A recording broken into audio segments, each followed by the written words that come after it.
Saudara terkasih di dalam Tuhan Yesus, kita akan lanjutkan pagi ini tekstual Bible reading kita. Ya, kita masuk di Wahyu pasal yang keempat, ayat yang pertama sampai ayat yang ke-11. Wahyu 4.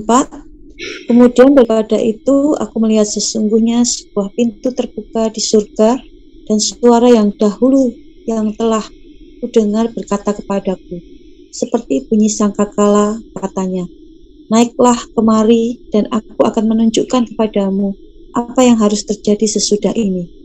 Segera aku dikuasai oleh Roh, dan lihatlah sebuah tahta terdiri di surga, dan tahta itu duduk seorang. Dan dia yang duduk di tahta itu nampaknya bagaikan permata yaspis dan permata sardis, dan suatu pelangi melingkungi tahta itu gilang gemilang bagaikan zamrud rupanya. Dan sekeliling tahta itu ada 24 tahta, dan di tahta-tahta itu duduk 24 tua-tua yang memakai pakaian putih dan mahkota emas di kepala mereka.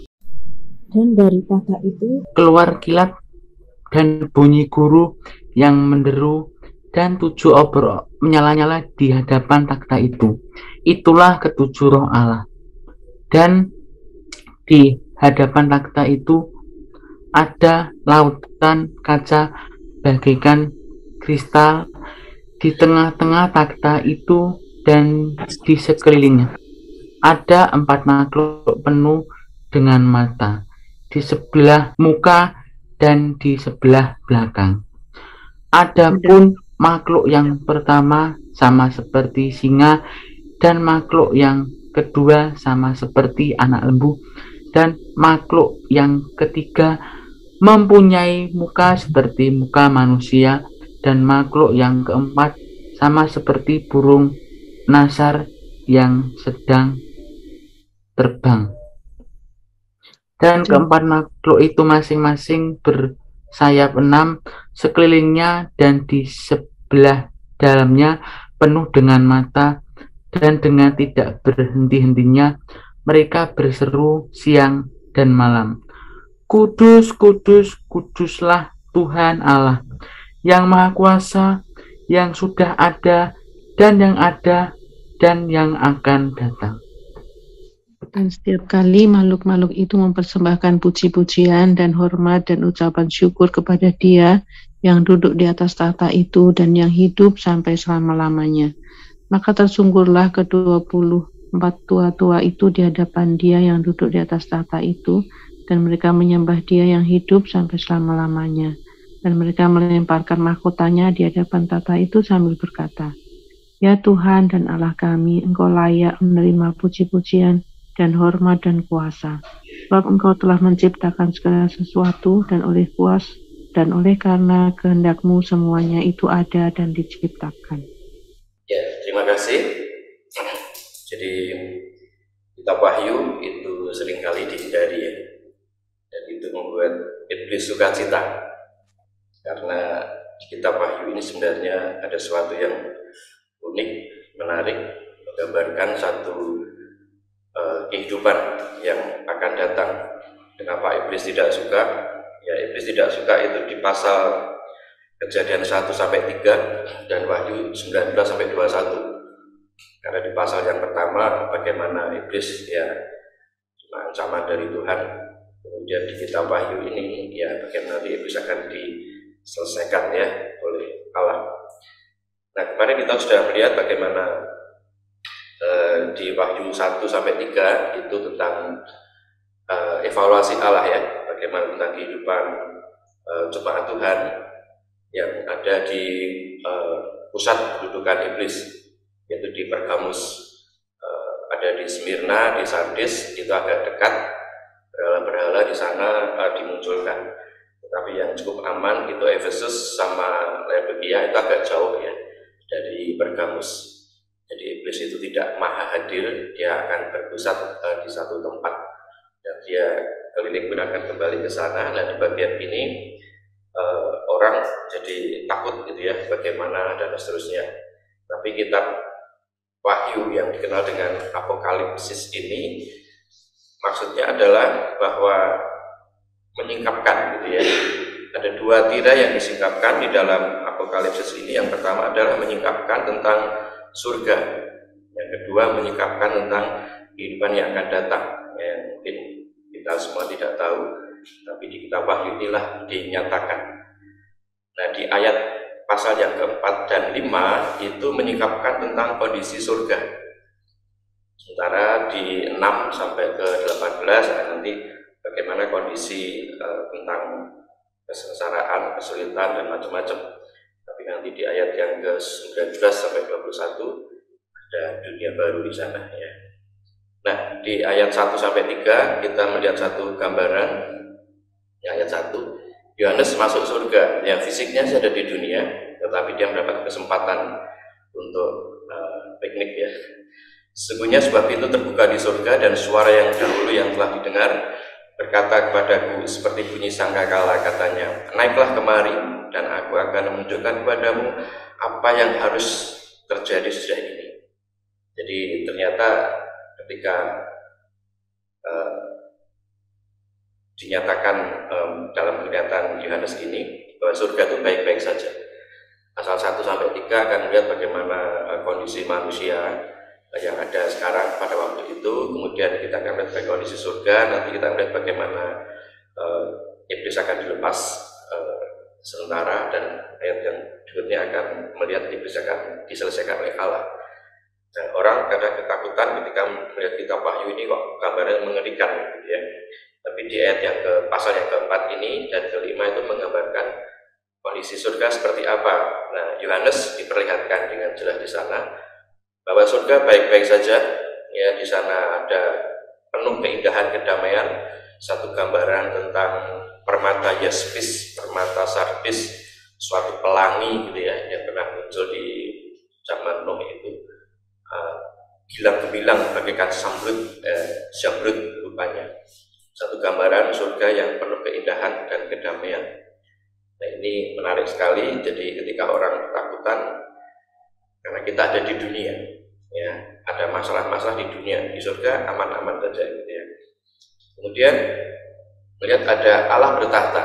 Jadi Allah tetap punya otoritas penuh ya atas surga dan bumi. Allah yang mengontrol semua kehidupan di surga dan di bumi. Tidak ada yang terjadi di luar kehendak atau seizin Allah. Segala kemelut yang ada di dunia ini dengan berbagai macam warna yang semuanya sudah disediakan dari setan ya. Jadi di kitab Kejadian jelas ketika Allah mulai menebarkan gandum, maka ilalang itu juga akan tumbuh bersama, dan tidak mungkin gandum ini akan ilalang akan dicabut, karena kalau dicabut ilalangnya, gandumnya akan kena juga. Maka ya atas izin Allah ya dibiarkan keduanya itu bertumbuh. Nanti pada akhir zaman si malaikat akan memisahkan dan membakar ilalangnya. Nah, di sini diperlihatkan bahwa dalam sejarah tetap Allah berotoritas penuh ya atas kehidupan di segala masa, baik dulu, sekarang, dan juga kehidupan yang akan datang.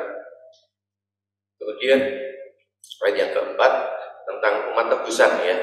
Ini menggambarkan tentang umat tebusan Allah, di mana di sana ada 24 tahta ya, yang diduduki oleh 24 tua-tua. 24 tua-tua ini menggambarkan 12 suku Israel dan 12 rasul. Ini mewakili orang diutus Allah. Jadi nanti dalam kehidupan di dunia baru itu akan berdampingan ya, ini manusia lama, manusia baru dalam artian suku Israel, 12 suku Israel itu ya, dan yang sudah dikenalkan tentang Injil oleh diawali 12 rasul itu akan bersatu di sana. Kemudian ayat yang kelima menjelaskan bagaimana perlindungan Allah. Di situ dinyatakan dari tahta itu keluar kilat dan bunyi guruh yang menderu, dan 7 obor menyala-nyala di hadapan tahta. Itulah ketujuh roh Allah. Bagaimana perlindungan Allah, ini ada Roh Kudus yang menyertai dan melindungi gitu ya. Kata 7 itu kata yang sempurna ya. Jadi di dalam Wahyu nanti kan seringkali ketemu 7 dian, 7 ya, 7 obor dan seterusnya ya, 7 ini ya. Berbeda dengan 666, nah itu tidak sempurna ya, itu gambaran yang lain, sesuatu yang lain. Kemudian di ayat yang ke-6 dan 8 ini dijelaskan itu ada segala makhluk yang menyembah Tuhan ya. Ada gambaran tentang 4 makhluk. Yang pertama seperti singa, seperti ini gambarannya. Jadi di kitab ini banyak metafora yang kita jangan terjemahkan yang terlek, nanti akan bingung gitu ya. Gambaran seperti singa, gambaran seperti lembu, gambaran seperti manusia, gambaran seperti burung nasar. Ini menggambarkan tentang ciptaan Allah secara keseluruhan, bahwa mereka semua menyembah Allah ya. Dan kita melihat mereka meneriakkan kudus, kudus, kuduslah ya, jadi ini satu penyembahan semesta ya kepada Allah. Kemudian ayat 9 sampai 11 kita melihat bahwa orang percaya di sini diwakili oleh 24 tua-tua ya. Dikatakan bahwa mereka menaikkan puji-pujian, hormat, ucapan syukur yang mereka ada di atas tahta itu yang hidup sampai selama-lamanya ya. Mereka tersungkur ke-24 tua-tua itu di hadapan Allah yang duduk di atas tahta itu dan menyembah Dia yang hidup sampai selama-lamanya, dan mereka melemparkan mahkotanya di hadapan tahta itu dan berkata, "Ya Tuhan dan Allah kami, Engkau layak menerima puji-pujian dan hormat dan kuasa, sebab Engkau telah menciptakan segala sesuatu, dan oleh karena kehendak-Mu semua itu ada dan diciptakan." Jadi luar biasa bagaimana kehidupan di sana adalah kehidupan yang menyembah dan memuliakan Allah, karena tidak mungkin tidak mereka menyembah Allah. Tidak ada protes di sana. Di dunia ini aja orang kadang bertanya, ya, kenapa kita diciptakan Allah untuk menyembah Allah? Dalam Yesaya dijelaskan bahwa manusia diciptakan untuk kemuliaan-Mu ya, di Yesaya 43 ayat yang ke-7. Jadi manusia tepat menjalani hidup ini, mengalami sukacita dan seterusnya itu dalam kondisi ketika memuji dan menyembah Allah, ketika kehidupannya dipersembahkan kepada Allah. Ketika manusia lepas dari itu, ya dia tidak akan menikmati apa yang seharusnya ya dia nikmati. Bukan Allah itu Allah yang egois, dan ya, karena manusia ketika dia mendekat kepada Allah, di sanalah dia bisa menerima segala kasih karunia dan anugerah Allah. Ya, apa yang bisa kita ambil dari pasal ini? Jadi amanat teksnya sebenarnya Allah tetap berdaulat ya, di surga dan di bumi, dulu, sekarang, dan yang akan datang. Jadi dengan bagian pasal ini diharapkan orang percaya tidak perlu takut atau khawatir dan sebaliknya dengan membiasakan diri dalam pujian dan penyembahan. Ya, tujuannya agar selalu ingat ya, bahwa ya, kondisi di surga itu baik-baik saja ya, kita mengalami kekacauan dan seterusnya itu karena ada di dunia ini, dan ini berikan satu keyakinan, keteguhan untuk kehidupan yang akan datang. Kadang orang bayangkan kiamat hal mengerikan ini, tapi ada jaminan dari Tuhan yang sedemikian baik-baik saja, ada perlindungan Allah yang luar biasa. Nah, aplikasi praktis yang bisa kita ambil, apakah saudara yakin akan kedaulatan Allah atas kehidupan di surga dan di bumi ya, atau atas kehidupan kita jalani sekarang? Sudahkah sudah hidup dalam pujian penyembahan?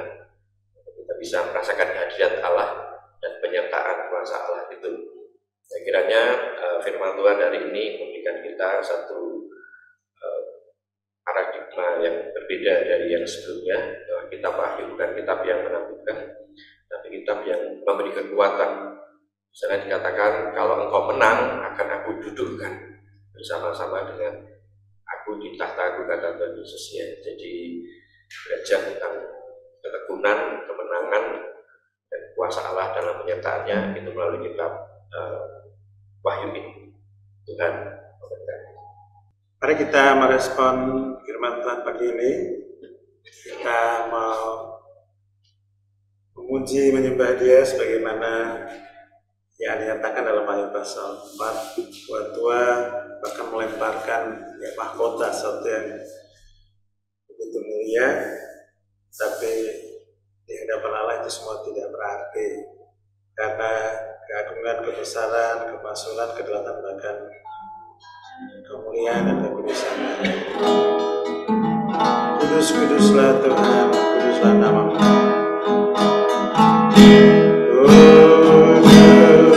Kudus, kudus Tuhan, kudus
Mari kita menaikkan segala pujian, hormat, dan syukur kalau sampai dengan pagi ini kita tetap setia dalam morning prayer, setia menyediakan waktu-waktu untuk memuji menyembah Tuhan, meninggikan mengagungkan nama Tuhan. Sesungguhnya sebuah praktik hidup yang sungguh-sungguh dikenang oleh Allah. Doksologi itu penyembahan pada Dia. Itu satu yang menjadi bagian dari hidup kita dalam mengembalikan inspirasi penciptaan Allah atas hidup kita. Mari kita bersyukur bersama. Bapa dalam surga, kami bersyukur untuk segala berkat anugerah-Mu yang memampukan kami semua untuk hari lepas hari boleh tetap setia untuk memuji menyembah-Mu, meninggikan mengagungkan nama-Mu dengan tersungkur, dengan kerendahan hati. Kami datang merendahkan diri di hadapan-Mu untuk mengagungkan, membesarkan, memuliakan nama-Mu. Terima kasih ya Tuhan untuk segala berkat pemeliharaan rahmat-Mu, Roh Kudus yang memberikan kami semangat untuk senantiasa sujud menyembah-Mu, dan biarlah semua pujian penyembahan kami berkenan kepada-Mu, karena Engkau Allah yang layak menerima semua puji-pujian penyembahan dari umat-Mu. Terima kasih ya Tuhan, terpujilah nama-Mu ya Tuhan, kekal selama-lamanya. Terima kasih ya Tuhan.